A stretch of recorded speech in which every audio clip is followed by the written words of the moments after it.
Berlin जी, Germany. महाराज जी राधे राधे। श्री हरिवंश। महाराज जी आपके चरणों में कोटि कोटि नमन। महाराज जी मैं वर्तमान में जर्मनी में पढ़ रहा हूँ। आपके वीडियो ने मुझे भगवत मार्ग की ओर प्रेरित किया है। मैं जानना चाहता हूँ कि आध्यात्मिक जागृति की दिशा में पहला कदम क्या है और मैं पढ़ाई के साथ साथ भगवत मार्ग पर कैसे प्रवेश कर सकता हूँ।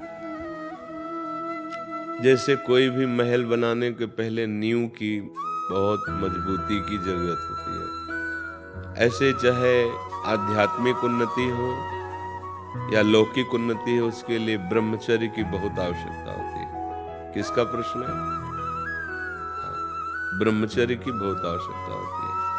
अगर ब्रह्मचर्य ठीक नहीं है तो ना वो लौकिक विशेष उन्नति को प्राप्त होगा और ना आध्यात्मिक उन्नति को प्राप्त होगा। आज हमारे समाज में सबसे पहला नाश ब्रह्मचर्य से प्रारंभ हो रहा है। छोटे छोटे बच्चे, छोटे छोटी बच्चियां, जिनको बहुत संयम से रहना चाहिए, इन कोमल अवस्थाओं में जीवन की जो जीवनी शक्ति है उसको सुरक्षित रखना चाहिए, वो आजकल नष्ट किया जा रहा है।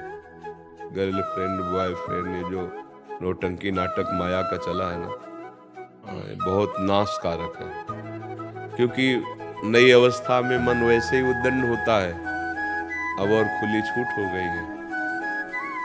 माता पिता का भय नहीं, शास्त्र का भय नहीं, कानून का भय नहीं, तो वैसे ही उद्दंड मन और निकल पड़ा।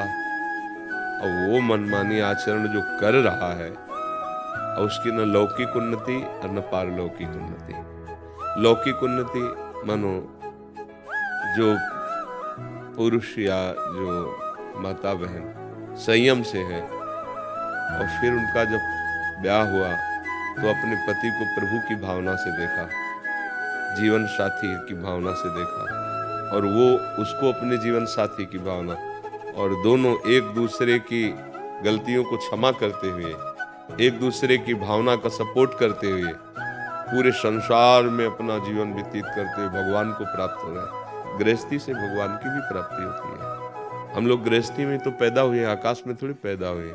अगर माता पिता के पावन विचार और धर्मात्मा ना होते तो हम लोगों का जन्म कैसे हो जाता। अब जब बच्चापन से ही तुमने 2-4 बच्चों से गलत संबंध कर लिए या 2-4 बच्चियों से, अब तुम गृहस्थी में संयम में रह पाओगे? तुम गृहस्थी के लायक रह गए हो? तुम्हारी संतान देशभक्ति या भगवत भक्त हो पैदा होगी? संभावना ही छोड़ दीजिए, क्योंकि मूल ही आपने दोष युक्त कर लिया भाव। तो बच्चा अध्यात्म में चलने के लिए तो अनिवार्य है ही ब्रह्मचर्य, और लौकिक के लिए भी ब्रह्मचर्य है। और आप जिन देशों की बात कर रहे हैं वहां ब्रह्मचर्य नाम की कोई वस्तु नहीं है। विदेश में शब्द थोड़ा कड़वा है, पशुता का आचरण है, न पवित्रता का निर्वाह है, न संयम का निर्वाह है। खान पान का क्या स्वरूप है आप देख रहे हैं, उनकी विलासिता का क्या स्वरूप आप देख रहे हैं। भला ऐसे देशों में रहकर कोई ब्रह्मचर्य से रह जाए, मुझे लगता है मगरमच्छ के बीच में वो तैर रहा है आनंद से, बहुत बहादुर आदमी है। ली जाएंगे मगरमच्छ। जहां विलासिता इस कोटि की दौड़ रही है कि आज यहाँ कल वहां परसों वहां, तो आप भी तो उसी मन वाले हैं और वहीं गए हैं। तो अगर आप इसको बचा पावे, बचाया जा सकता है। जैसे लंका में रह के विभीषण जी ने भक्ति की, ऐसे की जा सकती है, पर बहुत कठिन है। क्योंकि जैसा वायुमंडल होता है हमको वैसे ही ज्यादा सपोर्ट मिलता है। वायुमंडल व्यभिचार युक्त है तो हमारे भाव व्यभिचारी बनने में बहुत ही प्रवीण होंगे। और संयमी वातावरण है, जैसे धाम है, इधर देखो नाम कीर्तन कथावार, इधर भक्ति का सपोर्ट अधिक, पर सब कोई थोड़ी यहाँ रहेगा। पर अगर आपको वहाँ उन्नति प्राप्त करनी है तो पहली आपकी सीढ़ी होगी, पहला सोपान होगा ब्रह्मचर्य। दूसरा होगा कोई नशा न करना, किसी भी तरह का कोई नशा। जैसे आजकल बच्चे नहीं है, ड्रग्स से सब गंदी गंदी वृत्तियां धारण कर लेते हैं, बिल्कुल नहीं, कदापि नहीं। और तीसरी बात, जितना भी बन सके नाम जप करो। 10 मिनट सही, 15 मिनट सही, कुछ समय ऐसा निकाल लो नाम जप का। और अगर भोजन पवित्र हो गया तो इतनी बातें आप सुधार लो, आगे भगवान देख लेना कैसा मंगल करते हैं। अब बहुत समस्या है, बच्चा कैसे बोले जबान से। पहले था कि अधर्माचरण करने वाले लोग तलवार की नोक पे मांस जबान पे रखवाते थे, नहीं तो गला काट देंगे। और आज आप विदेश में पैसा दे के खाते हैं, तुम पूछते हो क्या किसका? तो बच्चा कैसे हम बताएं, कैसे समझाएं? जहां ऐसा खान पान ही है, कोई रसोई ऐसी नहीं मिलेगी जिसमें मांस ना हो।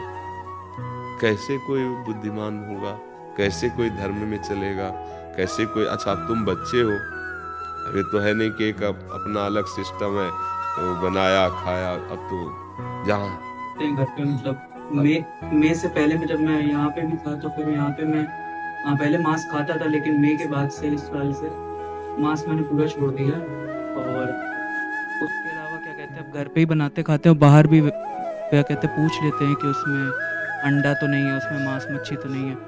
तो हाँ बाहर जैसे बच्चा हम तो इतना कहते कि जिस रसोई में पात्रों में मांस रंध गया उसमें दाल रोटी भी बना के दे तो वो आसुरी मानी, राक्षसी मानी जाती है। पर देख लो बच्चा जैसे बने, तो नाम जब करते रहे ना, ब्रह्मचर्य पर थोड़ा ध्यान रखना, आहार शुद्धि रखना, अपना लक्ष्य दृढ़ हो जाए तो कहीं भी वो अपने को बचाया जा सकता है। पर है बहुत कठिन, क्योंकि वातावरण का प्रभाव पड़ता है। अभी बड़े भाग्यशाली हो जो आपके मन में ऐसी जिज्ञासा है, आप ऐसे सत्मार्ग में चलना चाहते हो, तो भगवान सहयोग भी देते हैं, सामर्थ्य देते हैं। जो आपसे कहा इस पर विचार करना और इसको पालन करने की चेष्टा करना। करुणा में भगवान है, वही सब कृपा करें।